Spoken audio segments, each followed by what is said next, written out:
Boa noite a todos. Hoje, terça-feira, dia 9 de maio de 2023, estamos aqui reunidos na reunião pública do GET Juiz de Fora. Hoje temos o nosso irmão Dimas Gomes como convidado para falar nessa noite. Ele vai trazer um pouco do Bhagavad Gita, a introdução e também as reflexões sobre o discurso 8, no qual vai ser apresentado também um seminário Bhagavad Gita, né, que é um evento organizado pelo Conselho Centro-Norte da Sociedade Teosófica. Obrigada, Dimas, pela sua gentileza, pela sua atenção, pelo carinho, e está com você a palavra. Eu que Sinta-se à agradeço. vontade. Eu que agradeço. E se você, Você me você vai desculpem. precisar Aham. apresentar alguma, vou te colocar como o anfitrião aqui também, tá? Se você... Por favor. Eu vou tentar acompanhar, pedir para a gente acompanhar o texto depois, não necessariamente já, mas assim, acho que a melhor coisa que a gente pode fazer é ver o texto, né? Sempre o contato com o texto é fundamental. Vocês me desculpem um pouquinho da afobação, né? Terças-feiras são sempre um pouco corridas para mim, o atraso, inclusive.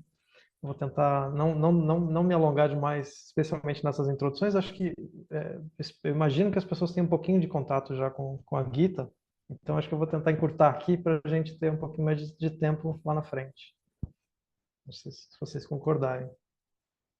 Bom, a ideia é a gente ter uma noção de como a gente se sente no conjunto, né? Como, já que afinal de contas eu vou estar lá falando meio que em nome de todos, então também acho que é importante que a gente tenha pelo menos não agora nesse primeiro momento, mas no segundo momento, uma visão de cada um, como é que cada um se sente com relação à Gita, qual é o contato, para a gente levar isso como conjunto, né? Como grupo. Então, vou fazer aqui uma rápida introdução, tentar fazer uma rápida introdução, que para mim o difícil é o rápido, a respeito da Gita. Acho que a Gita, acho que a primeira coisa que todo mundo se fala sobre a Gita, o que é importante dizer sobre ela, é que ela é considerada por muita gente, não só pelo Oriente, mas também pelo Ocidente, como uma espécie de evangelho do Oriente, né? Ou evangelho da Índia. Então é um texto muitas vezes lido até como religioso, como um texto religioso, né? Incorporado, por exemplo, pelos Hare Krishna como texto de revelação no sentido extremo, né? Como a gente olha, bom, enfim, os cristãos olham para a Bíblia ou para os Evangelhos. Então, é um texto de extrema importância, talvez o texto mais importante da Índia, para a maioria dos indianos. O que eu conheço, a minha aproximação da Gita é um pouquinho diferente dessa aproximação religiosa, é uma aproximação mais filosófica. E acho que isso que é o mais importante de dizer. A própria Gita se autodenomina um Shastra, ou seja, um tratado. Então, apesar desse formato narrativo, é um texto que foi escrito provavelmente ali entre 600 antes da nossa era e 800 antes da nossa era. Na verdade, ele é um texto popular, mas ele é um texto filosófico. Ele tem esse caráter filosófico e ele é fruto de um hábito que os indianos tinham de fazer debates públicos, debate na rua. Eles não tinham cinema, não tinham televisão, então eles debatiam na rua, os parivráticas, os andarilhos, que não ficavam muito tempo no mesmo lugar, eles debatiam teses espirituais. E essas teses debatidas entre eles levaram ao crescimento dessas doutrinas. A doutrina do vencedor, nesses debates, era mantida e o perdedor humildemente pedia para ser discípulo do vencedor. Então, uma espécie de seleção natural de doutrinas foi acontecendo. Isso deu origem a dois textos importantes, além de outros, mas a Bhagavad Gita e os Sutras de Patanjali. Esses dois textos têm mais ou menos essa mesma origem, apesar do de Patanjali ser bem mais filosófico, né? E por isso mesmo um pouco mais difícil menos acessível. E a Gita foi no outro caminho, no caminho mais poético, né? Talvez até mais próximo dos Vedas e essa ideia de um texto inspirado, né? Que é parte da cultura, a gente vai falar disso mais para frente, é parte da cultura indiana, muito forte isso, da poesia. E ela tem algumas dificuldades para a gente ler às vezes, porque os termos não são os mesmos, usam os termos assim para caber na rima, para caber na métrica, às vezes usa umas pequenas imprecisões, Mas esse texto, por exemplo, esse capítulo que a gente vai abordar, quase não tem essas dificuldades de como é que eu vou dizer, de terminologia, né? Que já é a preocupação dos sutras, por exemplo. Os sutras são precisos, eles não deixam passar uma palavra, né? A Gita já se permite fazer alguns sinônimos, usar 2 ou 3 palavras para a mente que não é a mesma palavra, não seria o uso técnico dela, mas dá para pegar pelo contexto o que o texto quer dizer. Então, por outro lado, ela ganha em popularidade, em facilidade, é um texto gostoso de ler e mais importante de tudo, que eu não disse até agora, é uma situação limite, é uma situação desesperadora. E esse desespero é uma questão muito importante para o pensamento, para esse pensamento indiano, para o pensamento, acho que para todo pensamento indiano talvez, que é a questão do sofrimento, e uma das formas desse sofrimento é o desespero. A pessoa que já não tem mais esperança, porque o Arjuna, né, o príncipe, é um dos príncipes, é o príncipe dos puros, né, ele se vê obrigado a lutar contra os seus parentes, né, ou ele luta, e se ele luta, ele vai acabar matando seus familiares, seus professores, seus mestres, seus instrutores, e aí ele vai acabar na lógica do próprio Arjuna, destruindo o Dharma da família dele, né, destruindo a chance de manutenção do Dharma, manutenção da ordem das coisas, da correta ordem das coisas. As mulheres vão perder suas virtudes, os homens vão perder seus. Enfim, a palavra é problemática, enfim, não estou tentando lembrar. Desculpa, pode falar. Pode falar. Ô, Dimas, eu já li o Bhagavad Gita, mas assim, como você está falando assim muito em geral, eu queria saber se todos aqui já leram, ou se tem conhecimento, né, sobre qual é o assunto, e só para a gente assim, porque Ganha tempo. às vezes a gente voltar um pouquinho na história, eu não sei qual que é a sua ideia, né, se você vai trazer um pouquinho do contexto. Mas eu queria te pedir isso, né? Alguém aqui não leu o Bhagavad Gita ou não conhece pelo menos a história? Eu não conheço nada. Tá, Eu também ótimo. não. Obrigada. Também não conheço, não. Obrigada, Paulo. Luciana, você já leu, Lu? Ela está com Eu o livro. conheço, vai, gente. Tá, o Zé Legal. Jorge conhece, a Lu também. Luciano, acho que Beleza. também, né, Tem, Luciano? O Ives também. Tá. Então tá. Mas fique Então, tranquila, Raquel. obrigada, Eu vou. Dimas. Foi Tá só para a ótimo. gente, né, até conhecer um pouquinho aqui, né? Quem já leu, até para você ficar mais tranquilo, ou então voltar um pouquinho mais para poder trazer, né, para todo mundo poder acompanhar. Obrigada. Sem problemas. Zé Jorge, se puder fechar o microfone para mim, por favor. Deixa eu sim, só. eu tô apanhando aqui, reencontrá-lo. Eu custei para encontrar, para falar. Ah, agora fechou. Agora você achou. Termina de falar, por favor.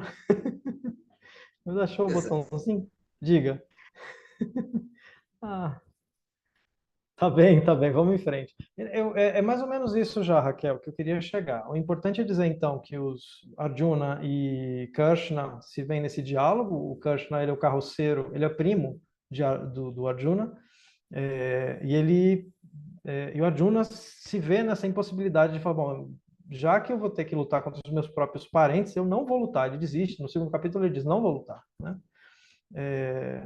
E aí o Krishna vai nessa situação impossível, né? Entre fazer a manutenção do Dharma, que é o o Dharma da família, ou o Dharma geral, para escolher o Svadharma, que é o Dharma dele, indivíduo, o que ele, como Kshatriya, como guerreiro, deve fazer, que é justamente lutar.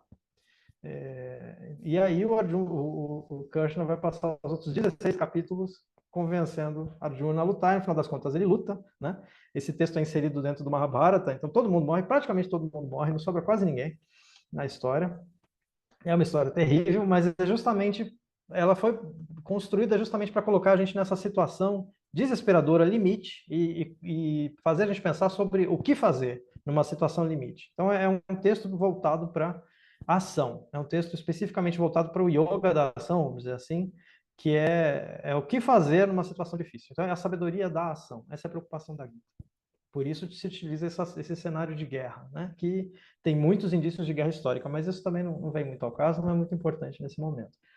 Então, feita essa primeira introdução, certo? Que nós temos aí o Arjuna no seu carro de guerra no meio do campo de batalha, ao lado de Krishna, que é primo dele, mas depois vai se revelar uma espécie de divindade, mas para ser mais correto, ele representa o eu interior do Arjuna. Aí eu já estou entrando nas explicações, né, do texto, e eu acho que a gente podia, talvez, conversar um pouco entre nós, já que alguns de nós já lemos, e essa é basicamente a minha introdução necessária, eu acho. Vocês me perdoem a falta de prática de falar da Gita. Eu acho que precisa ficar um pouco mais claro, Dimas, porque talvez você já é tão assim natural, você já conhece tanto, que eu acho que a gente pode voltar um pouco mais atrás, né?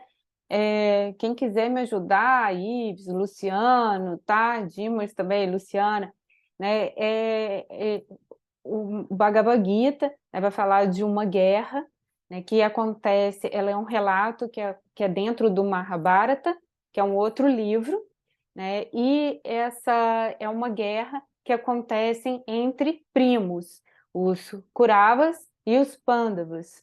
Não sei se é assim, claro, né, a pronúncia correta, né, e eles estão no meio de um campo de batalha que chama Kurukshetra, acho que é isso, não tenho certeza, é isso o nome? Com certeza a pronúncia do Dimas é diferente, né? Até porque Krishna, o Dimas fala como, Dimas? Eu estava Krishna. boiando aí falando esse nome. Como, A Dimas? pronúncia do Dimas é uma pronúncia anglicizada. Ele fala Krishna, né? Krishna. Mas a gente fala Krishna. Me fala, Dimas, No como? sânscrito, aquele R vira então é Krishna. É que Krishna. os indianos, eles hindizaram a língua, então eles acostumaram a falar Krishna, Krishna, esse R é uma coisa mais moderna. Então, assim, eu acabo falando o sânscrito clássico Claro, ainda bem que você ou fala desse védico. jeito correto, até porque aí no futuro a gente vai escutar alguém, a gente já sabe, né? De todas Tá as tudo formas. certo. Tá tudo A certo. língua muda, a língua está É. sempre variando, não tem problema nenhum. Então, eles É, estão no campo de batalha, né, que é Kurukshetra, que é chamada de Cidade dos Elefantes, acho que é essa a tradução, não é? Não é, o Dimas?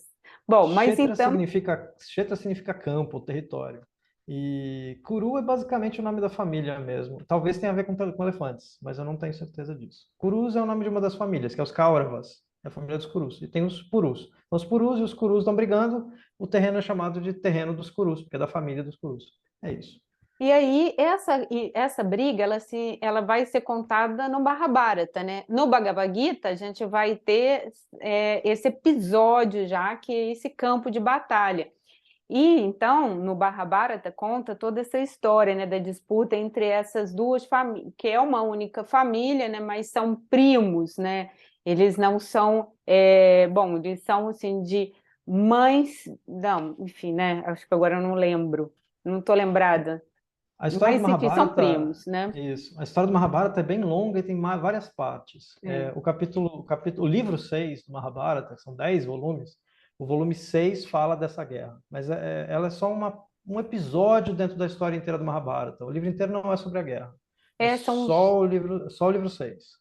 Uhum. Entendeu? E aí, bom, então assim, para quem não conhece a história, né, eles estão nesse campo de batalha e antes eles precisam decidir quem vai ajudá-los. E o Arjuna, ele opta pela presença de Krishna, com a sabedoria de Krishna, né, e todo o exército de Krishna vai ficar para o seu primo, né? Então, quando Arjuna entra naquele campo de batalha, ele vê toda a sua família diante dele, tio, primos, e ele, né, tem uma paralisia e ele fala: eu não quero lutar, né? Como que eu vou lutar? E esse é o yoga, né? É assim que ele é isso que o Krishna vai ensinar para ele, é o yoga da ação. Então, porque no meio do campo de batalha, ele fica paralisado. Como que eu vou batalhar quem eu vejo, né, são os meus parentes, eu não tenho coragem. E aí é disso que se trata o Bhagavad Gita. Mas tem toda uma história antes, né, o porquê que eles precisam batalhar, porque houve aí no passado talvez uma injustiça, né? É um pouco confuso, mas é mais ou menos isso. É. No final das contas, as terras eram para ficar com uma família, e aí no final das contas, na partilha, na história, houve uma aposta muito boba, e nessa aposta a terra foi perdida. Então eles prometeram que o acordo foi bom, se nós ficarmos 10 anos longe, não formos encontrados durante esses 10 anos, a gente vai poder retornar e pegar as nossas terras de volta. Porque eles perderam as terras nos dados, jogando numa aposta. Falaram, não, tudo bem, se nós não encontrarmos vocês nos próximos 10 anos, vocês podem voltar. E aí eles cumpriram a promessa, não foram encontrados.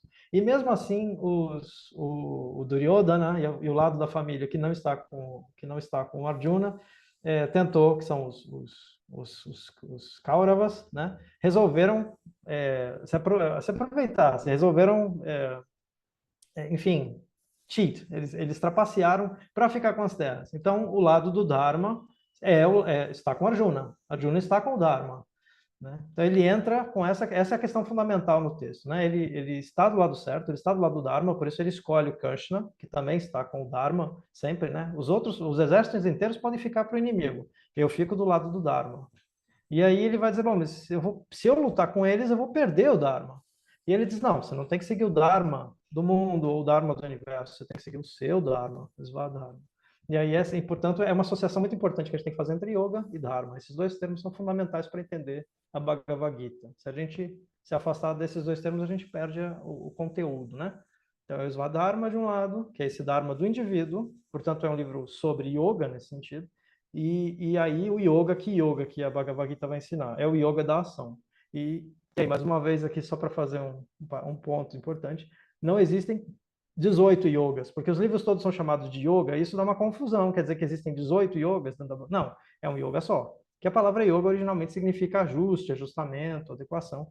Então é o ajuste a cada um desses elementos, mas o yoga é um só. Né? Porque é o yoga ancestral, é chamado de yoga ancestral. Eu me ajusto ao yoga ancestral. Então, isso é dito bem, bem claramente na Gita. Acho que é isso.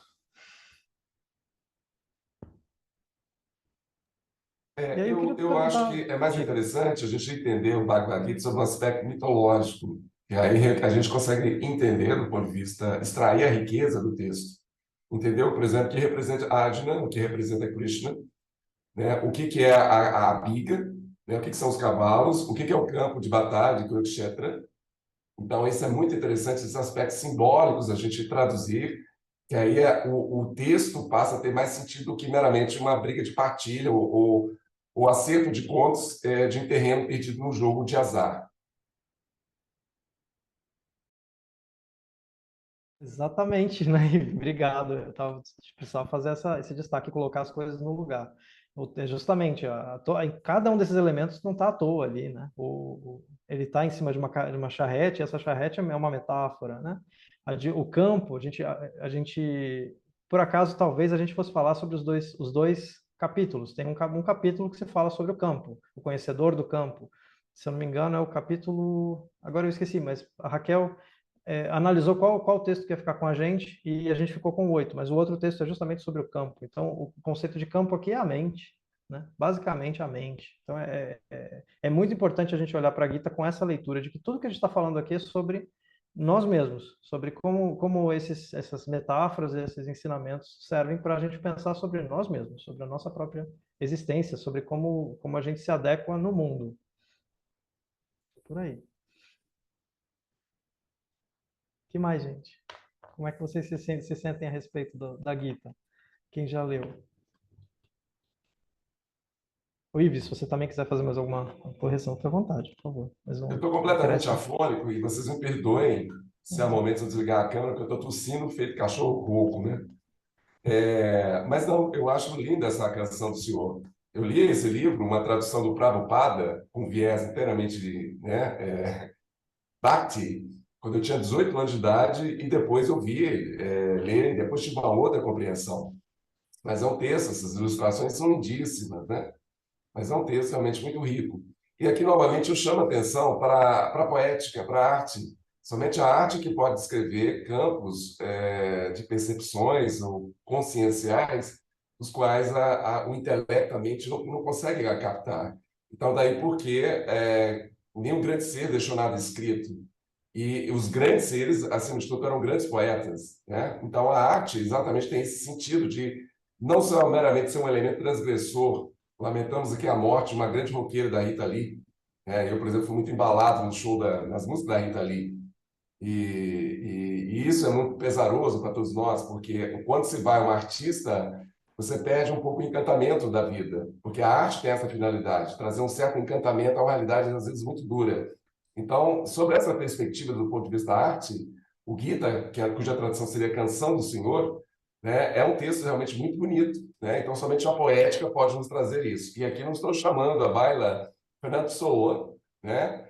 Cujos textos já são de conhecimento de muitos teósofos, e são textos que transmitem, através da poesia, aspectos místicos, né, extremamente profundos, né? Então é isso. Valeu. Puxa vida. Então, vou aproveitar a sua deixa. Vamos lá. A gente pode fazer uma leitura mais pausada e mais sistemática, mas eu vou aproveitar a sua deixa. Se eu não me engano, no finalzinho vocês me ajudem a ver se vocês estão conseguindo ler junto comigo. Se eu não me engano, é o 20. Ele vai falar justamente disso, dos poetas. Deixa eu achar aqui. Eu vou achar no físico, porque daí é mais rápido, né? Por volta do... Qualquer coisa eu procuro. Eu acabei.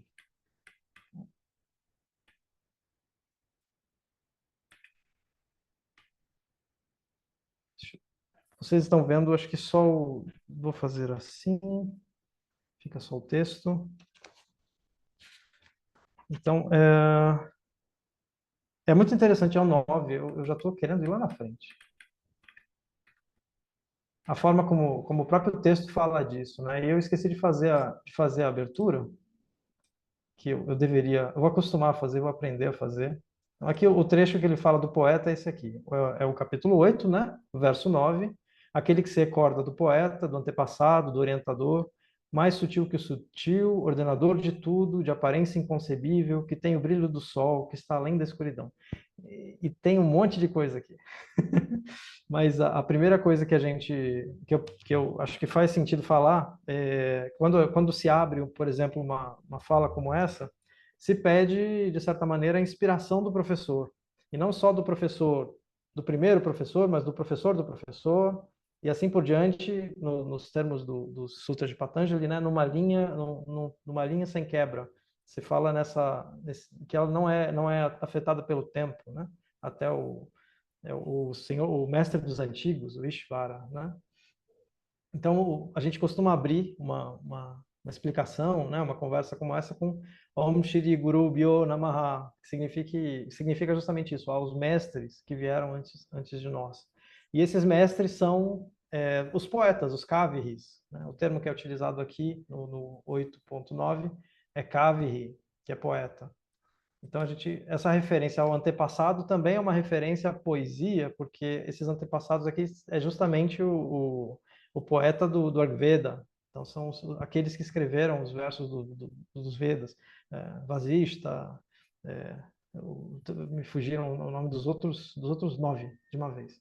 Então, e aí essa noção de mais sutil que o sutil é justamente esse caminho de sutilização dos mestres, como se houvesse no sentido aqui, né, tem que fazer essa explicação, no seio da teosófica a gente tem que fazer essa explicação, né, aqui caminhando para um mestre que é o coração, que é o Ishvara, ou Purusha, no certo sentido, pelo capítulo, inclusive.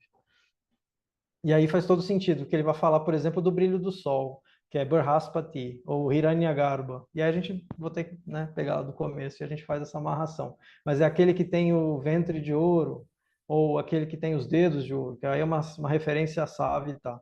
Mas, de qualquer forma, é uma referência à criação do universo, que tem a ver com um capítulo específico, e uma referência essa referência ao brilho do sol tem a ver com uma série de menções no Rig Veda, uma série de citações, algumas nas Upanishadas, que relacionam a ideia do brilho do sol a esse mestre, que é o Brihaspati, que é Júpiter, ou Sol ou Júpiter.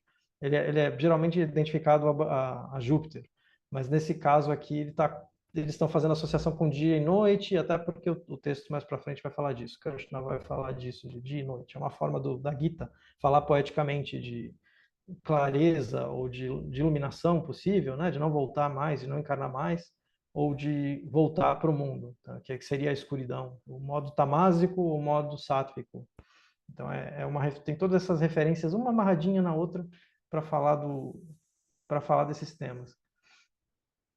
Podemos, talvez começamos do zero, começamos do início do capítulo. O Sim, que você sim, acha, ô Raquel? Dimas, eu sugiro que você possa fazer agora uma Aham. apresentação, até mesmo para você imaginar como vai ser, para você fazer desse espaço também, né, o uso para treinar, né, como você se sentir melhor. E aí, como você disse também, a gente poder depois fazer trocas, né? Mas fica a seu critério, se é no meio do caminho aqui ou se você depois abre para fala de todos nós, tá? Então Mas acho que fiquem à você deveria vontade. começar mesmo Ok. do início, né, do capítulo. Fiquem à vontade para me interromper. Eu levo super numa boa. Não tenho dificuldade nenhuma de me orientar nesse sentido. Já tive algum treinamento nesse sentido. Então, acho que a primeira coisa a se falar quando se fala de um texto sânscrito, é costume dos textos sânscritos dar muita importância para as aberturas, para os títulos e para os primeiros versos. Então, esse começo, o 8.1, 8.2, abre com uma série de perguntas, né? E aqui, mais uma vez, o título, vou fazer a referência ao título, Brahma Yoga, deixa eu conferir, Akshara Brahma Yoga. Então, só esse título já diz muita coisa, porque ele chama de Akshara o próprio Brahma, que também não está explicado o que raio de Brahma, também não, afinal de contas o livro não é sobre Krishna, ou o Krishna não é a divindade da história, porque dá essa impressão, né, que quem faz a leitura religiosa do livro vem falando de um tal de Krishna, né, de uma divindade que se chama Krishna, ou que representa a divindade cósmica, ou seja lá qual for a leitura. O que acha que Brahma tem a ver com isso? Da onde que a Brahma aparece? Não era sobre Krishna? Essa acho que é uma pergunta importante. Então, não é sobre Krishna o livro, né? Krishna não é Deus. Vamos tirar isso de partida, tá? O Krishna, ele é digamos assim, ele representa ou o iniciador, e o livro, a gente faz a leitura do livro como um livro iniciático, ele conduz o iniciante, o iniciando, por um caminho iniciático, então ele representa o hierofante, nesse rito de iniciação, ou ele é o próprio coração. E nesse sentido, ele é o mais íntimo do ser, ele é o próprio Purusha. E a gente vai falar disso mais para frente. Então, o Krishna, nessa história aqui, ele não é uma pessoa e nem é Deus. Ele é o mais íntimo do ser, ou ele é representado externamente, né? O hierofante, o iniciador E porque isso é um costume dos mistérios, é um costume antigo dos ritos de mistérios, que o hierofante assumisse a própria figura do eu interior daquele indivíduo. Então é o eu interior exteriorizado, colocado numa figura, e essa figura inicia o indivíduo, faz a iniciação. Essa é a posição de Krishna. Esse capítulo mostra um pouco disso, inclusive pelo título. Por que de acho chamou Brahma aqui na história? Aí tem uma questão importante. A gente começa a finalmente falar do texto. Brahma começa a aparecer nas Upanishadas. Antes das Upanishadas, Brahma não aparece, não existia. Essa divindade, de repente, brota do nada, é uma divindade que não tem nada a ver com o panteão indiano, não tem nada a ver com o Ayurveda, não tem nada a ver com a mitologia indiana, porque ele não tem nenhuma conexão com o que vinha antes. Ele foi meio que criado, meio que inventado, para representar outra coisa. Que não fosse, justamente até por uma questão política. Existem motivos políticos, uma disputa contra os Brahman, a gente usa o termo Brahman e fica engraçado, né? Porque afinal de contas, estou dizendo que é uma disputa política, mas havia uma casta sacerdotal que tentava dominar, por sua vocação espiritual, suposta vocação espiritual, questões de ordem material. Então, os bens, a riqueza, estabelecer quem é que mandava na política, através dessa vocação espiritual. E contra essa tentativa de manipulação, de controle, se erguem alguns brahmanes, alguns sacerdotes, que não queriam controle político, eles queriam continuar fazendo seu trabalho espiritual. E aí se nascem, a partir desse momento, as Upanishadas, os primeiros textos. E a gente tem uma Upanishada muito importante, que é a Mundaka, que vai dizer que o conhecimento dos Vedas é praticamente desnecessário, inútil, e a gente pode, inclusive, mostrar isso na Gita. Existe um verso importante, eu não vou abrir aqui para vocês, só para não tirar da tela, acho que a gente perde tempo, mas é o 2,45. Basicamente ele diz, por exemplo, aqui, eu vou ler o 2,42. Aquele discurso florido que falam os ignorantes, apegados às palavras dos Vedas, ele vai fazendo uma referência atrás de outra, né? O 2,45. Os Vedas são limitados ao alcance das 3 qualidades, as gunas, né? Do mundo manifestado. Então, é um texto que, nesse sentido, se encaixa junto com o pensamento das Upanishadas. E a Gita se autodenomina uma Upanishada, e ela é chamada honrosamente de Upanishada. Então é importante a gente ter isso em mente. O que de acho Brahma aparece aqui no texto? Bom, porque ela é, de certa maneira, uma Upanishada. Nesse sentido, ela vai falar do conhecimento de Brahma, que não tem nada a ver com os outros deuses, ou que vinha antes, com a lógica de deuses que vinha antes. Por isso que Brahma aparece aqui.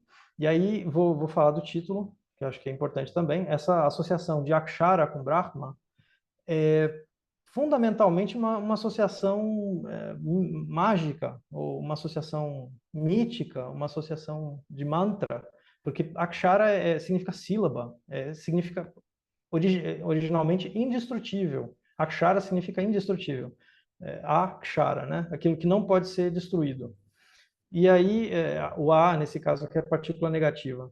E quem é indestrutível nessa história, né? É Brahma. Então, é um dos nomes do Om. No final das contas, Akshara é um dos nomes do Om, ou de sílaba, simplesmente, porque as sílabas no sânscrito são unidades completas. Elas não são, no Devanagari, elas são escritas, por exemplo, no caso aqui, Bra, por exemplo. Bra é uma sílaba só, você não separa as partes, não é B-R-A, é Bra. É um som completo, ele tem uma sonoridade própria. Ele é indestrutível, é Akshara. Então, a própria noção de que o discurso eleva a mente, e aquilo que a gente já vai falando, por exemplo, na Mandukya Upanishad, de que o conjunto do ser forma o Om, está aqui, no nome de Brahma, chamado de Akshara. Né? Ele é indestrutível, ele é imperecível. Ele é o próprio, nesse sentido, ele é o próprio Om. Está no título, assim, um trocadilhozinho sutil que a gente deixa passar batido. Então, feita essa conexão com as Upanishadas, que é muito importante, vamos olhar para as perguntas que ele faz. Acho que, se eu não me engano, são 5 ou 6 perguntas. Tá? Quem é esse Brahma? Né? E aí, o que é esse espírito do si mesmo, nessa tradução que eu estou usando, que é a tradução do Carlos Eduardo Gonzalez Barbosa. Aqui a palavra para espírito é a de Atma, né? Seria o Atma mais sutil, o Atma mais elevado. O que é ação ritual? E então ele vai dizer assim, né? Ó Purushottama, que é a grande pessoa, o grande ser. Né? Se dirige a Krishna chamando de Purushottama, uma grande pessoa. E o que é ensinado sobre a natureza dos elementos? E o que se diz que é a divindade mais importante? Ele está perguntando de Brahma para Krishna, né? Afinal de contas, Brahma está em cima de Krishna, é isso? É tipo uma trindade, que nem no cristianismo? Não. Não é nada disso. Aí tem uma outra pergunta que também parece muito estranha, né? Quem é e como é o sacrifício mais elevado aqui nesse corpo, ó Madhusudana? E como na hora da morte é desconhecível para aqueles que têm o si mesmo controlado? Então, parecem perguntas totalmente desconexas. Não sei se vocês concordam comigo, que não dá para saber para onde que ele está indo. Que de acho, o próprio Arjuna faz perguntas que para a gente não parecem conectadas. Vocês concordam comigo? Vocês enxergam as conexões?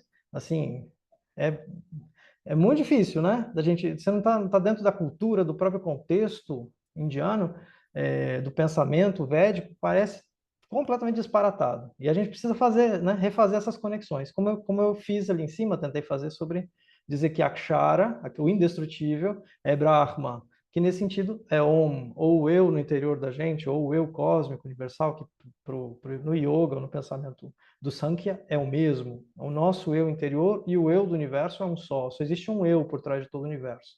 Então, nesse sentido, ele é imperecível, ele é a outra faceta, né? Não é, existe aquilo que nós enxergamos como material. Aquilo que não é material é o Purusha, é esse ser cósmico universal absoluto, que é espiritual. Ele é o oposto, ele é o inverso.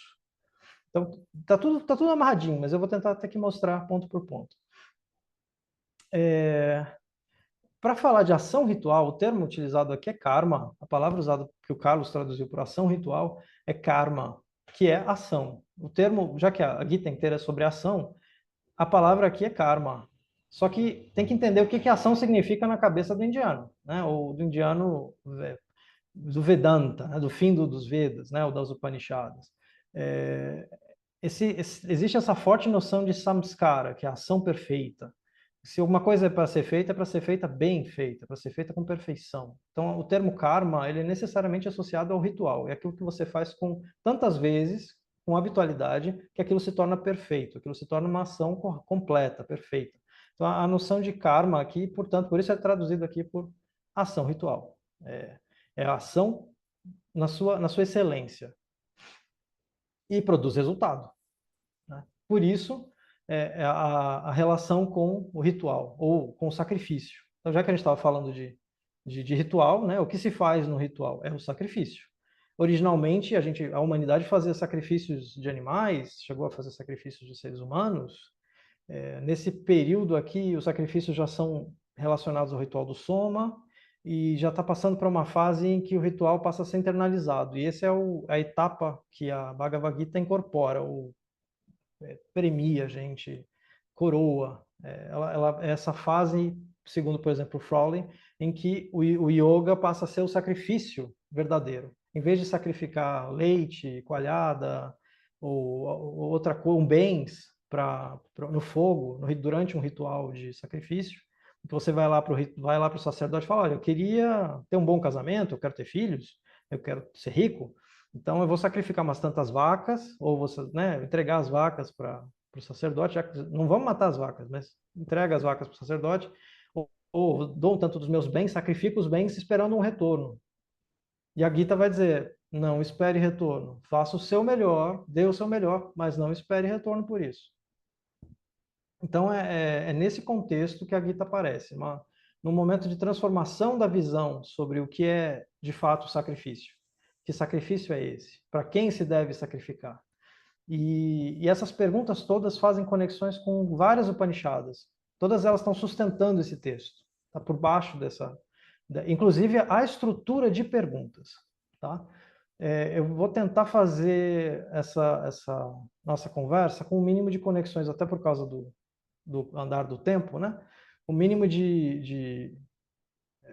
sem trazer os outros textos, sem fazer exegese, mas, por exemplo, a Kena Upanishad faz uma série de perguntas, ela abre o texto com uma série de perguntas.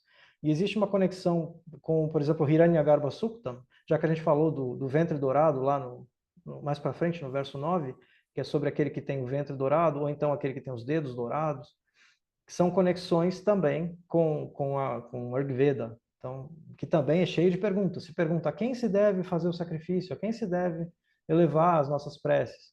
Ou então, por exemplo, a Kena Upanishad, que vai dizer quem movimenta o pensamento, de quem origina-se o pensamento. E é uma outra conexão que a gente faz só com a estrutura. A própria estrutura de perguntas é proposital para fazer a gente se referir a esses textos. A Kena Upanishad ou o Hiranyagarbha Suktam, tá? Que são dois textos importantes, do Ayurveda. Então, um texto é o Kena Upanishad, que já é quase contemporâneo, ele é um pouquinho mais antigo que a Gita, talvez 200 anos, é difícil precisar, e o Hiranyagarbha Suktam, que é muito antigo, e, portanto, ele tem mais essa lógica de sacrifício, né? Então, se perguntar, mas para quem eu devo fazer os meus sacrifícios?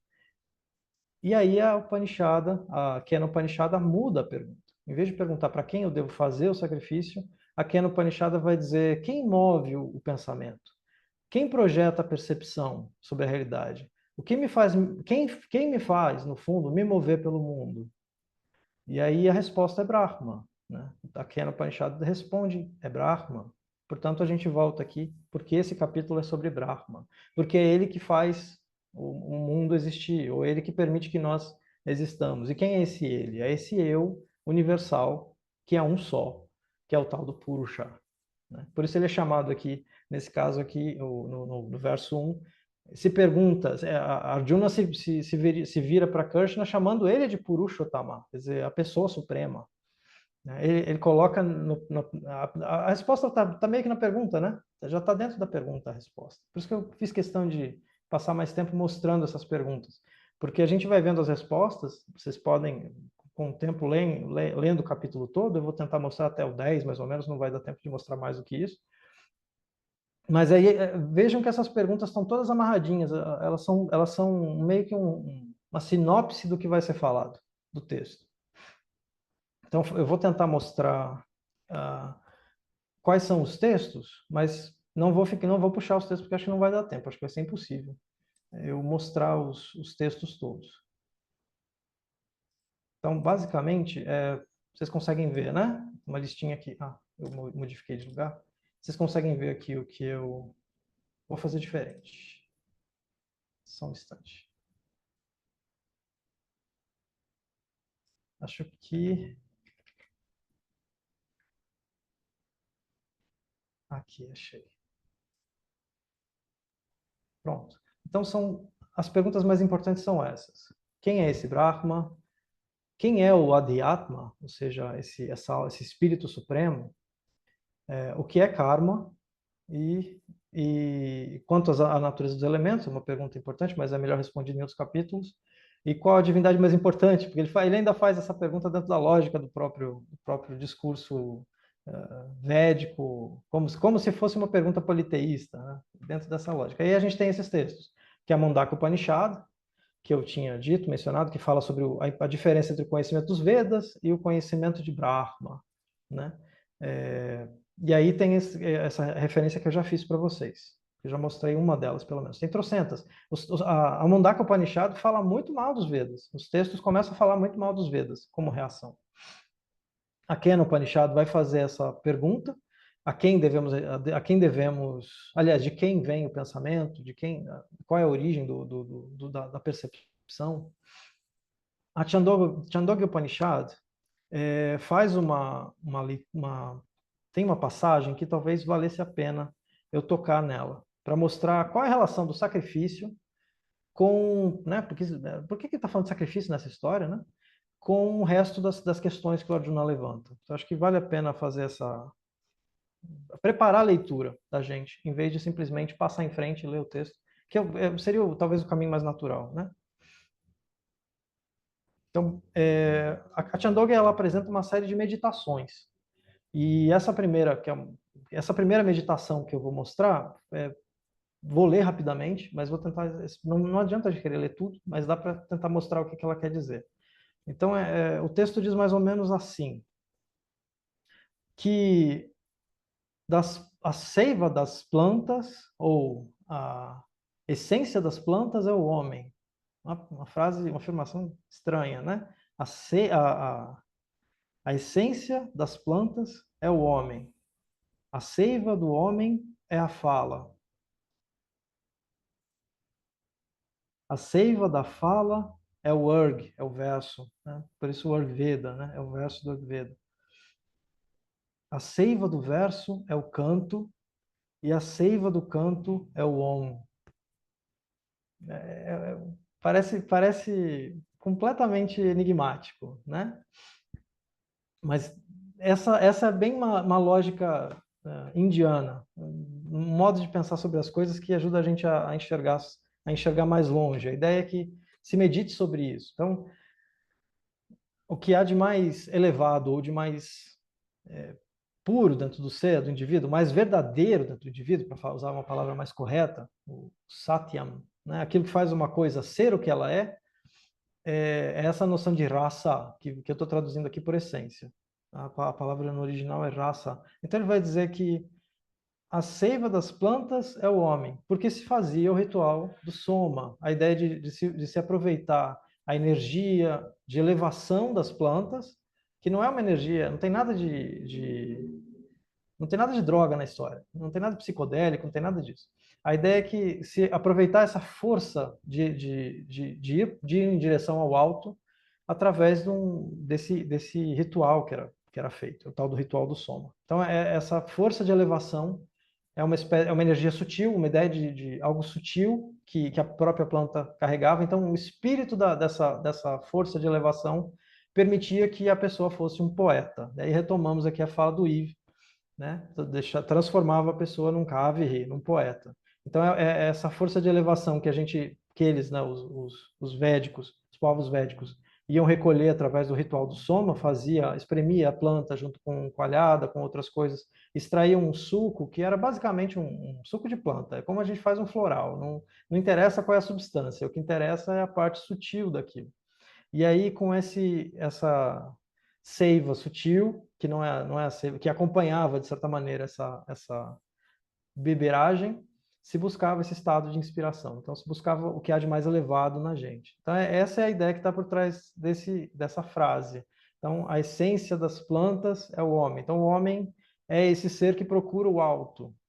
Então, é mais ou menos nesse caminho que se vai.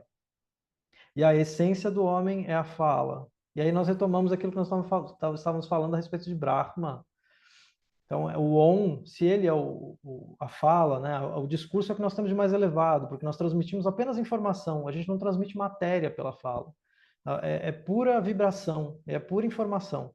Então, ela é sutil, é o que nós temos de mais sutil na nossa expressão. Portanto, a seiva, ou a essência do homem é a fala. E o que há de mais essencial na fala, né? É o verso, ou seja, é a fala metrificada, é a fala construída, bem organizada. E isso, portanto, a gente chega no verso, né?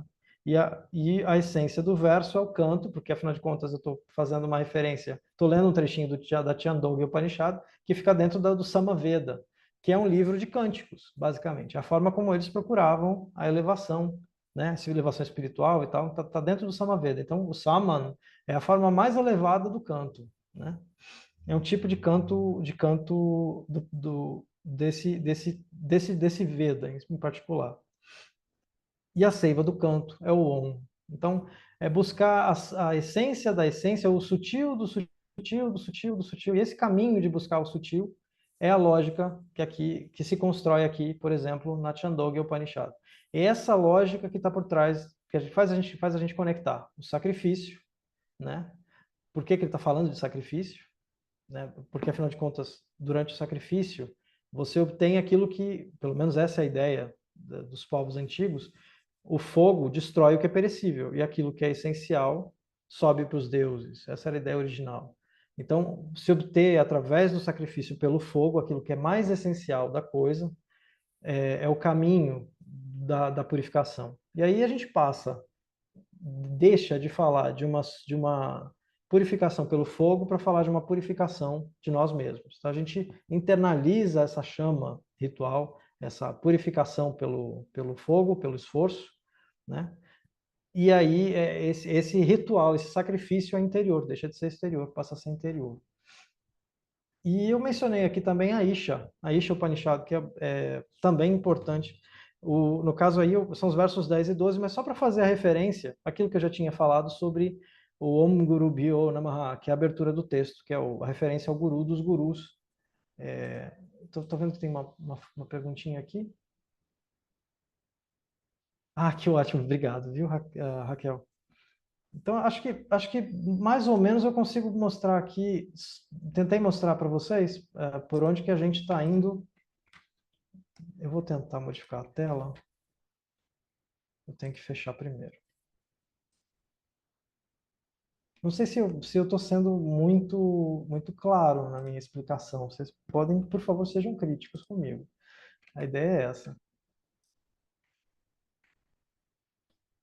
Vou tentar compartilhar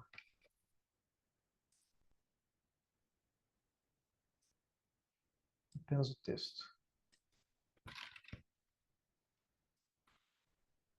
Até por uma questão de tempo, talvez a gente dê uma passadinha no texto agora. O que vocês acham? E aí a gente vai tentando ver como Krishna responde essas perguntas. Então, tentar ser mais dinâmico nesse ponto. Então, vamos lá. Senhor Bhagavan disse, né? Krishna, no caso. Brahma Supremo é o imperecível. O espírito do si mesmo se diz que é a natureza própria de cada um. Então, no caso aqui, a palavra Svarupam é o termo usado no sânscrito. A fonte originadora da natureza própria de cada criatura é identificada com a ação ritual, o karma. Então, a fonte originadora da natureza própria, do Svarupam, de cada criatura, é identificada com a ação ritual. Então, quer dizer, nós todos somos originários do karma. Em algum sentido, no pensamento védico, isso é muito comum. Você dizer que tudo vem da ação, tudo é originário da ação. Mas não é simplesmente numa noção de ação e consequência, tá certo? Não é consequencialismo, não. Essa noção de karma aqui, como eu disse, é uma noção ritual. É aquilo que há de mais elevado, aquilo que passa por uma espécie de purificação, produz resultado. É a ação que produz resultado, é uma ação eficiente. Não é simplesmente uma lógica mecanicista, como a gente falaria no Ocidente, de ação e reação. Ah, bom, explodiu o Big Bang lá atrás, os átomos foram se encontrando, e isso deu resultado acidentalmente no mundo. Não é essa a lógica. A lógica é de que existe um sacrifício primevo, um sacrifício primeiro. Então a gente vai chegar lá, que é o tal do Purusha. A natureza dos elementos é a natureza perecível. A divindade mais importante é o homem, que aqui a palavra original aqui é Purusha, que é a pessoa. O sacrifício mais elevado sou justamente eu, aqui neste corpo dos encarnados, ó melhor dos homens. Então, mais uma vez, ele não está dizendo que ele, Deus, supostamente Deus, Krishna, é o sacrifício mais elevado. Não, ele está se expressando como Purusha. Porque a gente tem um mito muito importante dentro do pensamento indiano, que é o do sacrifício do Purusha. Esse homem cósmico, ele se sacrifica para que a natureza se manifeste, para que o mundo passe a existir, para que haja consciência por trás da natureza, haja espírito por trás da natureza. Essa é a ideia que está por trás. Tá. Inclusive, se faz uma associação, e aqui eu acho que é um ponto importante para eu mencionar para vocês, é de que o pensamento indiano foi associando Narayana, que é uma figura do sul da Índia, com Vishnu, que é uma figura do norte e nordeste da Índia. Então se associa Vishnu, que tem várias encarnações, né? É uma divindade religiosa mesmo, nesse sentido, e o Narayana, que era um ser mais mitológico, era uma ideia mais abstrata de divindade, que seria um ser que ele é praticamente o universo inteiro, ele é o universo inteiro, e ele vive descansando, dormindo eternamente sobre as águas. Embaixo dele existe uma serpente, que é a Ananta, que que é o infinito, que cuida do repouso de Narayana. Então se faz uma associação entre o Narayana, que é esse ser cósmico do qual nós somos os sonhos de Narayana, com Vishnu. Então é muito natural pro Vaishnava, para quem segue faz uma leitura religiosa da Gita, entender aqui que ele está falando simplesmente de Vishnu. Mas essa é uma associação que se faz. São dois mitos diferentes, são dois mitos desconectados. Um muito mais abstrato, mais filosófico, mais espiritual, e o outro uma deidade mais comum, uma deidade no sentido religioso mesmo. Tá? Então, quando ele diz aqui que a divindade mais importante é o Purusha, ele está mais referindo a esse Narayana, esse ser cósmico que foi sacrificado, do que a ele mesmo como divindade. Né? Essa leitura ególatra da Gita é muito forçada. Não faz sentido se você ler a Gita com um pouco mais de calma. Por favor, Ive. Ô, Dimas, eu acho que é interessante a gente contextualizar o que significa a palavra sacrifício. Porque a forma como você entende a palavra sacrifício, e isso é uma explicação muito tosca e reducionista do que é uma religião, sacrifício não é meramente uma relação de barganha com a atividade. Né? Você poderia talvez falar isso do ponto de vista do sânscrito, vou falar do ponto de vista do latim. A palavra sacrifício vem de sacrifício, né? Que é o ato de passar da esfera do profano para a esfera do sagrado. Não é meramente um contexto de privação ou uma barganha, né, com a divindade, eu vou fazer alguma coisa para obter algo. Mas esse ato de fazer manifestar o sagrado está relacionado a si mesmo. Né? Então, como você explicou, Sama, que no latim significa, que nós temos o prefixo sumus, sumus sacerdote, né? É exatamente esse ato mais elaborado, o ato mais perfeito, o mais adequado, o mais reto possível de se fazer alguma coisa. Então, no nosso contexto, na nossa cultura, sacrifício criou-se exatamente um outro contexto semântico, adquiriu-se um outro contexto semântico. Então, do ponto de vista religioso, a coisa ficou pior ainda, porque é algo que eu faço com vista à obtenção de alguma dádiva, né? E, no sentido original, não tem esse significado.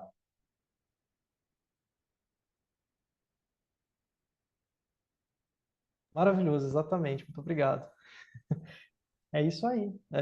Essa noção de sacrifício, portanto, sempre uma ação. O universo inteiro é fruto do sacrifício. Essa é a lógica da Gita, ou a lógica do pensamento indiano em vários textos importantes. Então, o sacrifício não tem essa conotação negativa, é uma conotação positiva. Se faz alguma coisa esperando o resultado, né? Mas não é uma barganha, não é um tomar lá da cá. É fazer aquilo que deve ser feito, agir corretamente, agir na melhor dos caminhos. O melhor sacrifício é a ação correta, o melhor sacrifício é fazer o que tem que ser feito. E é custoso, é difícil, né? Como é que é a expressão? Vocês me ajudam, tem um presidente americano que diz, não porque é fácil, mas porque é difícil. Essa é a ideia por trás aqui, né? O caminho da liberdade para o indiano não é fazer o que você bem entende, não é adquirir a liberdade para fazer o que você bem entende. Não, a liberdade suprema é fazer o que você veio fazer, é fazer o que é o seu dever fazer, o que é o seu objetivo fazer, é expressar quem você é fazendo o que deve ser feito. A gente traduz isso no Ocidente como o imperativo ético categórico kantiano. Eu devo fazer o bem porque o bem é o único meio a ser feito, né? Então, é interessante uma conversa com o tipo Dima, sabe? A gente trazer essa interlocução Ocidente-Oriente, né? Que a gente encontra pensadores que apontam, né, para a mesma utopia, para a mesma estrela, para o mesmo caminho, né? O bem deve ser feito sem visar ganho próprio, porque ele tem que ser feito. É a única coisa a ser feita. É o Dao, é o Tao, né? É o caminho. Então, não há uma noção de um ego, né? É inação na ação, né? Então, isso que se chama de Karma Yoga, né? Então, isso é muito importante, porque toda ação, como no budismo se diz, a primeira vez que se deve gerar é a reta motivação. E a palavra reta não é a correta, exatamente porque a palavra correta está contaminada com o sentido, uma valorização moral. Reta seria a tradução para sama ou sumus, em latim. A reta ação é exatamente a ação, aquela que prescinde a existência de um eu que age. É porque eu devo agir, porque é essa a forma pela qual a ação ela deve ser feita. Não há outro caminho. Maravilha. Aí nós temos a nossa pequena divergência eterna, que a gente vai ter até, né, por 50 anos. É perfeito, é isso aí. Eu vou fazer só o ajuste de acordo com o texto, você me perdoe, tá certo? Porque é exatamente isso, exatamente isso. Só existe uma diferença, acho que como eu disse, é de fé, na nossa questão aqui. A Gita, ela defende a existência do Purusha. Então, a ação correta é a ação do eu universal. E ser você mesmo é expressar o eu universal através de você, do seu próprio colorido. Cada um tem seu colorido, cada um é sua joia, né? Cada um tem o Jyotirmani, e aparece a palavra Jyoti no texto, inclusive, que significa o brilho das estrelas, né? É o brilho estelar. Então, cada um é uma estrela, cada um é dessa constelação de pessoas, cada uma tem seu brilho, mas todas elas são, no fim das contas, um só, uma estrela só, um Purusha só, uma pessoa só. O pensamento da Gita é que existe essa pessoa suprema, o Purusha, e ele é que faz o sacrifício supremo para que o mundo exista, e cada um de nós faz o nosso sacrifício quando somos nós mesmos. Então, o sacrifício, o tapas, supremo, é ser você mesmo. Não há necessidade de mais nada. Você não precisa ir na igreja, você não precisa dar o dízimo, nada disso. Faça o que você veio fazer no mundo, cumpra a sua vocação e está tudo certo. Né? Uma hora a gente pode entrar nesse detalhe, a Katha Upanishad destrincha isso, quais são os objetivos da vida humana, mas basicamente é isso, a gente pode se limitar a dizer isso. Espero que você não tenha ficado bravo comigo de fazer esse adendo. Diga, Raquel, por favor. Ives, pode falar primeiro. Não, absolutamente, Dimas. Se você prestar atenção, estamos falando da mesma coisa. Não, estamos mesmo, estamos. Eu só quis Né? deixar, O eu enfatizar. que eu falo aqui, ação inegóica é a ação do Ives, não do Purusha, né? Ou do demônio, ou do demon, né? Segundo os gregos, ou do estado da mente búdica que se manifesta através do Ives. Então, a gente está falando da mesma coisa. Ah, com certeza. Inclusive tem outros capítulos que vão deixar isso ainda, esclarecer isso ainda mais, deixar bem claro assim, pisa no ego, mete o pé no ego e busca o seu eu superior lá dentro. Concordo 100%. Só falar que você já ultrapassou 30 minutos, tá? Eu acho que a gente tem que aproveitar, os dos demais, né? Se a gente fecha às 8h30. Raquel, Não, se você me permite a não. sugestão, talvez fosse Uhum. melhor se desdobrar esse encontro e alguns outros, porque é muito rico. E talvez o Tima venha entender exatamente por que esses encontros eu entendo que deveria ser em outra instância, né? Porque realmente há necessidade de se aprofundar. Não, você pode inclusive continuar na semana que vem, não tem problema. Eu acho até que é interessante, porque a gente começou, acho que é interessante a gente fechar.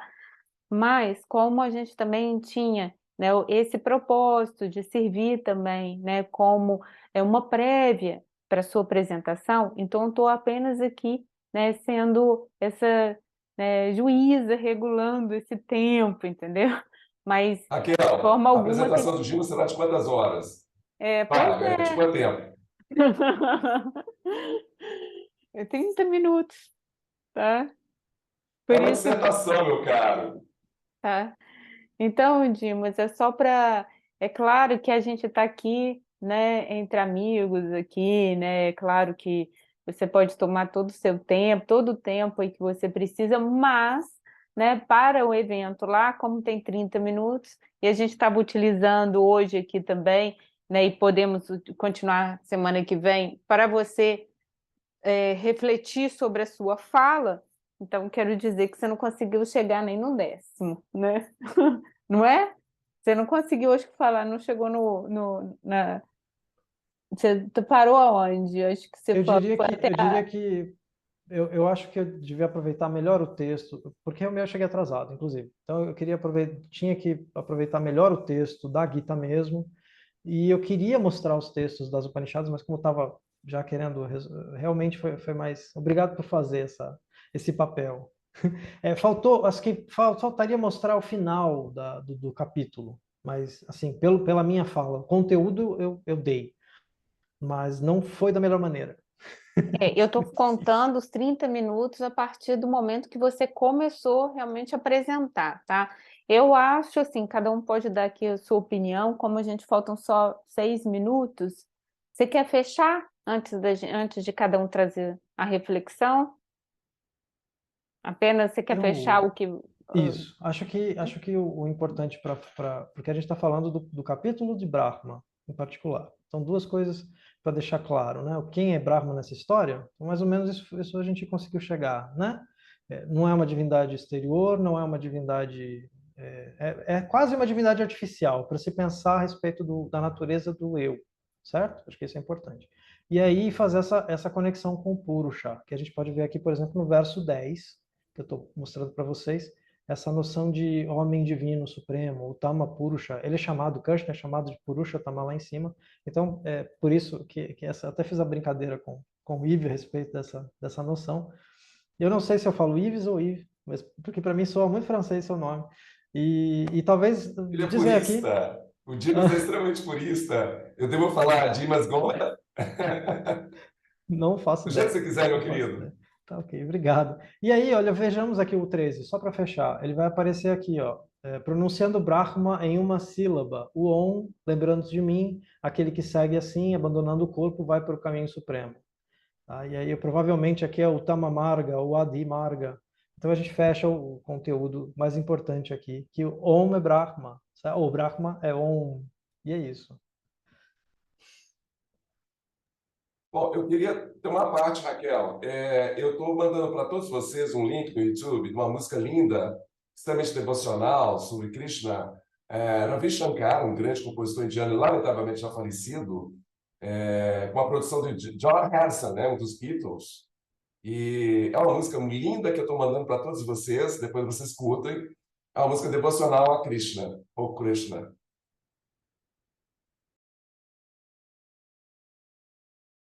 Olha o bullying aí. Pode falar Krishna, não tem problema, tá certinho. Qualquer indiano vai concordar com você, Krishna. Não tem problema nenhum. A primeira vez que eu cheguei à Sociedade Teosófica, aqui em Belo Horizonte, foi uma palestra de um cara que foi, depois se tornou um grande amigo meu, e eu fiquei implicado com ele, porque ele não falava nem Krishna, nem Krishna, né? Ele falava Krishna. E aí eu fiquei invocado com aquilo. Isso é muito interessante. Eu acho que daí tá errado, porque tem um ali, sim. Isso não dá para tirar, não. Aí tá, ele leu num livro sem transliteração boa. Faltou o pontinho embaixo. Inclusive, eu estou tentando, acho que é o Sutras, a versão do Carlos dos Sutras, na parte traduzida, vem sem os pontinhos. Eu fico desesperado, porque tem que ter o ali, não é S. Senão o povo sai falando tudo errado. E a gente fica nessas dores de... Dizem que a primeira impressão é que fica, então minha primeira impressão da Sociedade Teosófica é uma ilação equivocada da minha parte, porque não necessariamente o palestrante representa o que pensa a Sociedade Teosófica, né? Mas não foi boa, porque o cara não conseguia nem pronunciar diferente o tema sobre o qual ele discorria. Mas isso é uma bobagem que eu tinha naquela época. Hoje eu entendo que a palavra não significa nada, o importante é exatamente o ensinamento. E aí, Dimas, eu quero muito agradecer a você, como todos os meus colegas. A gente tem diante do Dimas, Raquel, um dilema. Ele tem muito conteúdo. A gente tem vontade de ficar ouvindo e bebendo na sabedoria que esse cara tem. E eu não queria estar na pele dele, porque em 20 minutos ele vai ter que condensar tudo isso. E ele não consegue. 30 minutos. Então ele não consegue, né? Porque ele é um hipertexto. Ele começa a falar sobre determinado assunto, aí já vai para o outro, pula para o outro, vai aprofundando. E você quer deixar viajar nessa viagem. É muito legal, muito legal. Então, Dimas, todos os meus méritos, isso não é nenhuma crítica, pelo amor de Deus, pelo contrário, é um elogio, tá?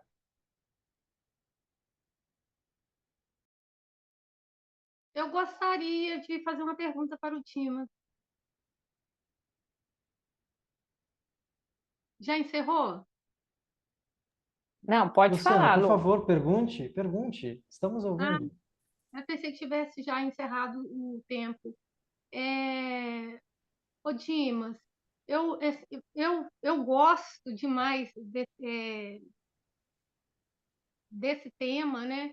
Mas eu gosto de associar ele também com os avataras. Eu não sei se de repente eu esteja errada, né?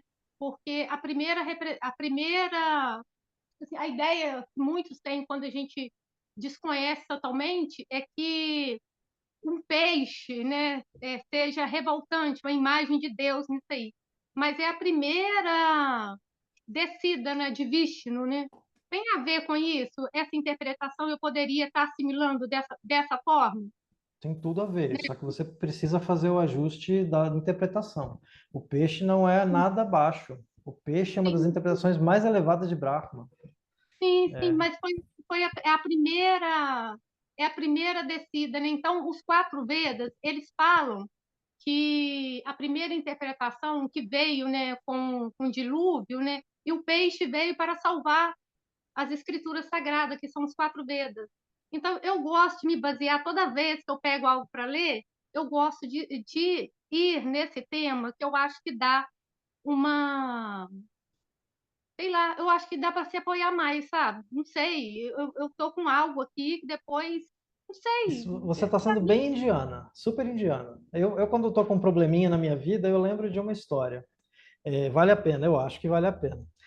Inclusive, é uma história védica mesmo, uma história, se eu não me engano, eu vou pesquisar bonitinho para dizer a fonte.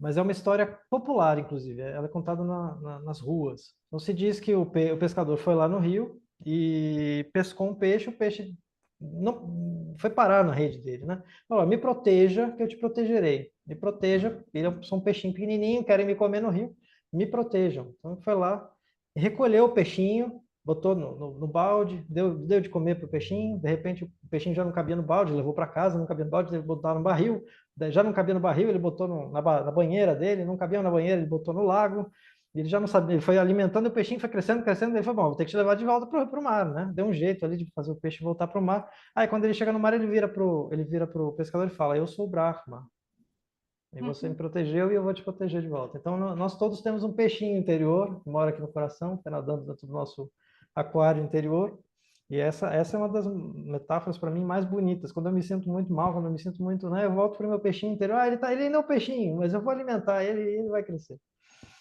É super É que é a importante. primeira representação de Vishnu, né?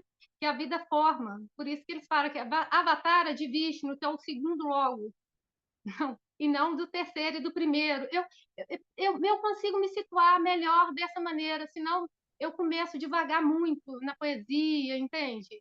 Então eu prefiro, aqui eu me sustento. Existem muitas tradições, as tradições na Índia são muitas, elas se entremesclam. Então, não existe nenhum problema numa conversa com...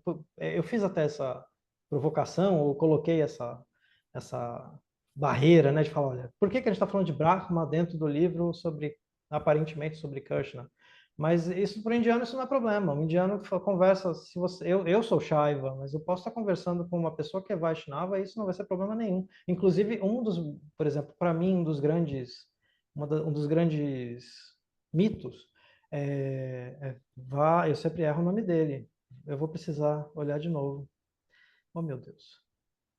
Gente, existe um anãozinho, é uma das encarnações de Vishnu, e esse anãozinho, ele conquista os 3 reinos, pisando com um pezinho, os seus pezinhos, em cada reino. Ele pede o reino de volta, na verdade, ele simplesmente pede um pedacinho de terra para caber, onde ele possa caber. E o rei, que é, na história ali, ele é um demônio, ele é um asura. Ele falou, não, eu te dou mais, você pode ter mais coisas, eu sou um rei muito rico, muito próspero, muito generoso. Falou, não, eu só quero 3 passos de terra para eu ficar, para eu caber. Falei, tudo bem. Aí aquele anãozinho se transforma, se agiganta e Ramana coloca um passo, eu não vou lembrar o nome dele, eu acho que é Ramana, eu vou checar bonitinho. Eu sempre esqueço o nome dele. Ele coloca um pé no submundo, um pé no mundo e um pé nas estrelas, no supramundo, né? Os Varga. E ele reconquista o universo inteiro, ele se expande de volta para o universo inteiro e toma de volta o reino para os devas, né? Tira de volta da mão dos... Então é outra encarnação de Vishnu. Percebe que, para mim, esse é um mito lindo, é um mito Vaishnava, totalmente Vaishnava. São os estágios. Não, essa não é a leitura correta. Ó, vou te corrigir. Não são estágios. Quando você medita... Oi? Os estágios da meditação. Om Bhuvah Sva. Não são estágios da vida. Em uma meditação você alcança o universo. Isso é o que diz a Katha Upanishad. Em uma meditação, dizendo Om Bhuvah Sva, quando você lê o Gayatri, você alcança o universo inteiro. Você se expande pelo universo inteiro. São os 3 passos do anãozinho que está aqui dentro. E é interessante quando a gente tem essa perspectiva do mito. Luciana, desculpa te interromper. Não. Eu quis dizer que nós precisamos de um tempo, a nossa mente, para alcançar, porque com palavras não se chega, entende? É com o tempo mesmo que a gente vai alcançando, a gente aproxima um pouco, porque é um aproximar assim, muito com o coração, né? Não é com a mente, é com o coração. Então são estágios assim de sensações mesmo que vão acontecendo e vão te abrindo, né? Por isso que certos ensinamentos são dados através de parábolas, né? Ou o que a gente chamaria, utilizando metáforas, que a gente chamaria hoje de mitos, né?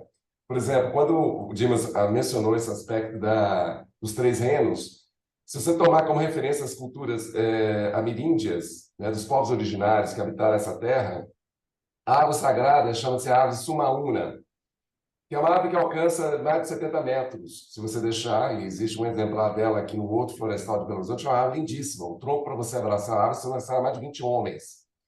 Então, o mito fala o seguinte, as raízes da Sumaúna são tão profundas porque essa árvore é uma árvore sagrada porque ela unifica os 3 reinos. O reino interior, o reino dos homens e o reino celestial. Então, é muito, muito comum em qualquer tradição que a gente pesquise, que a gente estude, se debruce, a relação com elementos da natureza. E aí nós temos uma outra questão, que é uma crítica depois que eu faço. Bom, isso é uma polêmica que eu vou criar, né, com as tradições, digamos, filosóficas espirituais antigas, como o Dimas focaliza, e com a nossa maneira de pensar, que a gente perde um pouco a noção da inteireza do que hoje é chamado de ecologia profunda, ou ecoespiritualidade. A espécie humana não é o ápice da criação. Pelo sinal, nós intersomos, estamos interligados com outras expressões da vida. É claro que uma interpretação profunda do que vem a ver ser bruxa, do que é ser o homem, né? A essência da planta é o homem, e o homem é esse, né? Ou então, como o budista fala, é o vazio, porque não quer qualificar, não quer quantificar, conceituar isso. Então, é muito interessante, sabe, Luciana, quando a gente retoma esses mitos e a gente percebe que mesmo divindades ou avatares ou manifestações ocorrem através de seres que habitam ou coabitam o nosso planeta.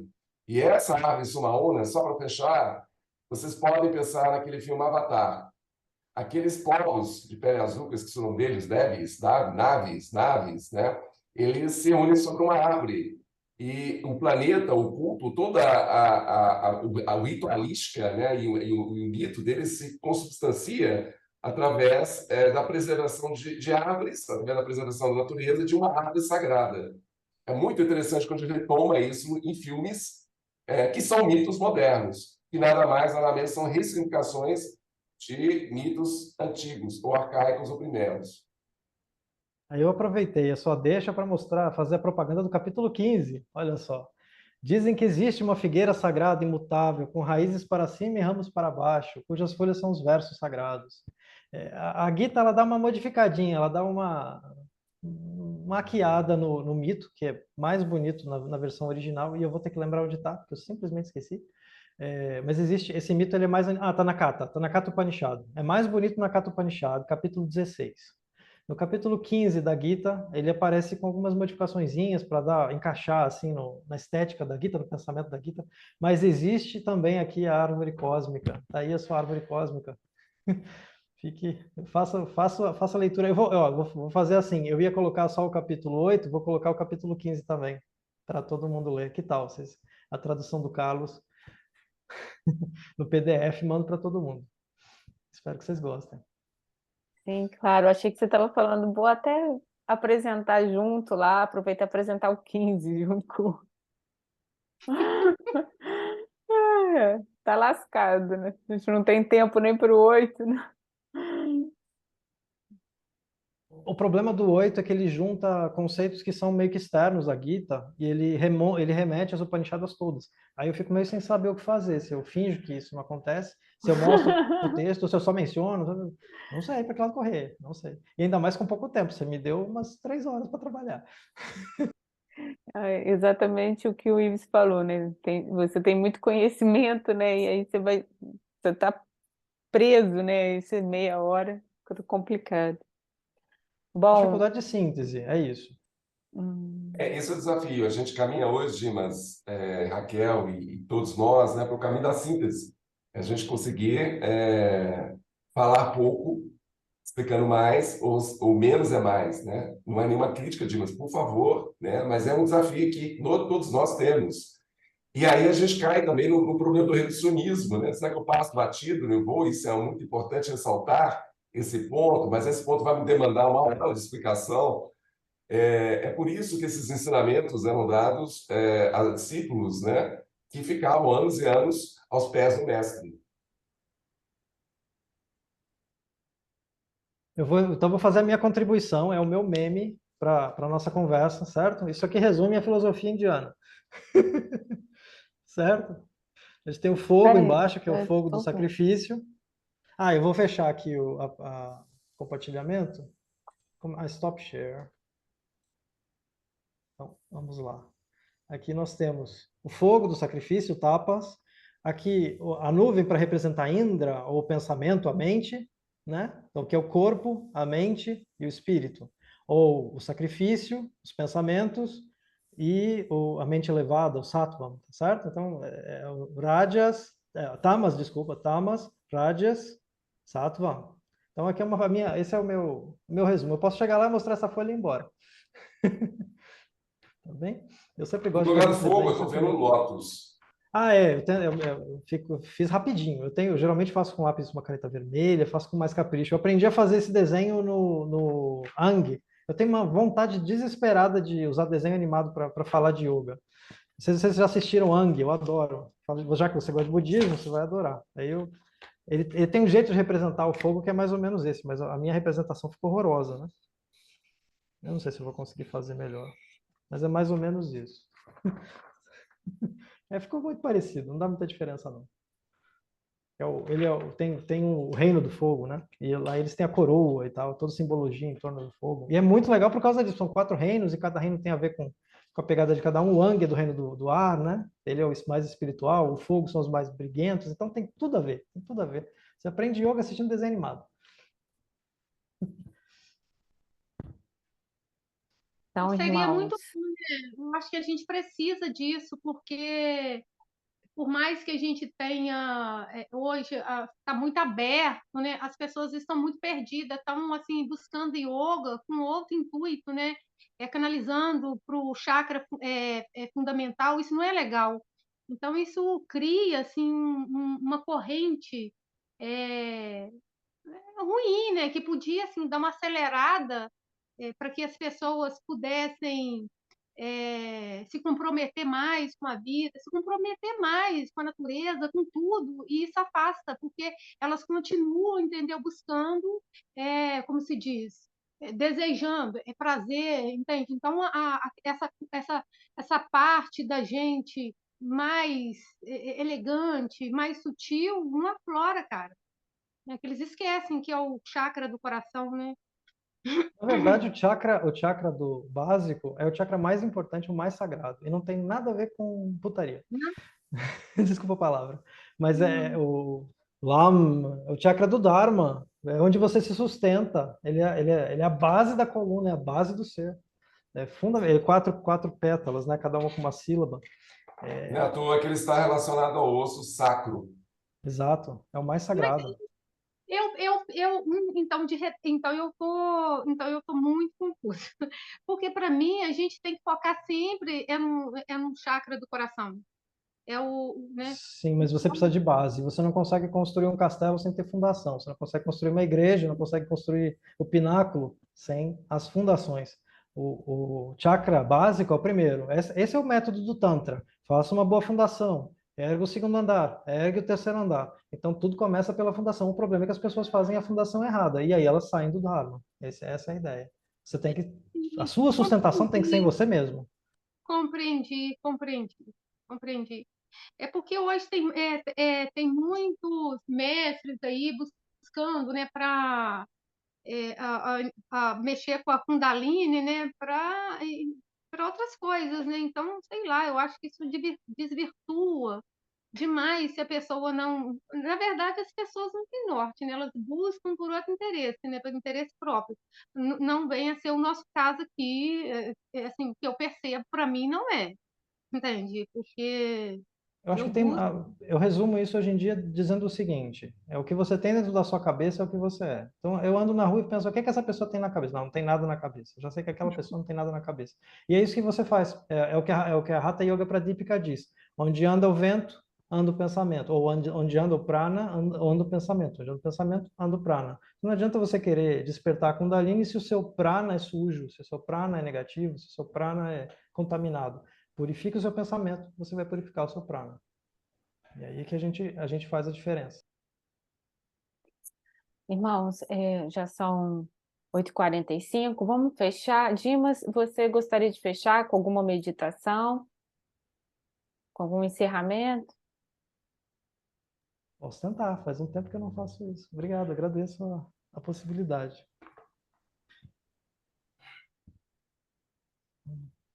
Irmãos, cumprindo o primeiro objetivo, com foco no nosso primeiro objetivo de formar uma fraternidade universal, peço que aqueles que se sentirem à vontade de fechar os olhos e se sentirem confortáveis de imaginar, então, esse castelo que é ou essa cidade que é, como diz a Gita, a cidade das 9 portas, que essa cidade seja murada, que essa cidade se ponha protegida, que esse corpo seja a primeira fronteira do nosso eu interior, e caminhemos adentro dessa cidade murada, rumo ao nosso interior, passando pela região, subindo para as regiões mais elevadas, onde as nuvens se manifestam, onde as nuvens aparecem, os nossos pensamentos, os nossos conflitos, as nossas ilusões. E meio que magicamente, meio que ao sabor de um vento celestial, um vento que vem do interior da Terra, que esse eu supremo nos eleve aos brilhos celestiais, às estrelas, ao brilho das estrelas. Então, que nós nos conectemos mais uma vez a esse absoluto, esse modo de ser sem limites, esse eu que todos nós somos todos um só. E dessa maneira, façamos essa conexão dos três mundos no mantra 1 e recitemos ele 3 vezes, como a Raquel sempre nos coloca.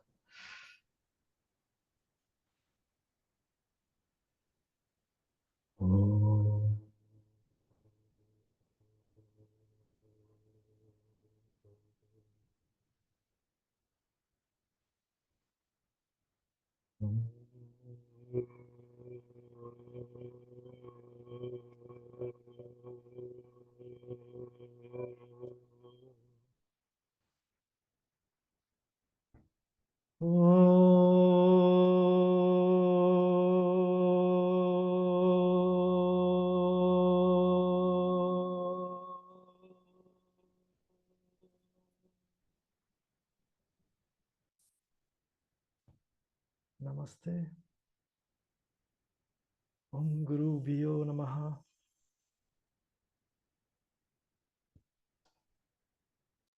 Ô, Dimas, agora tu não quer calar. O que é esse negócio preto atrás de ti aí? Então, assim a gente encerra a reunião de hoje.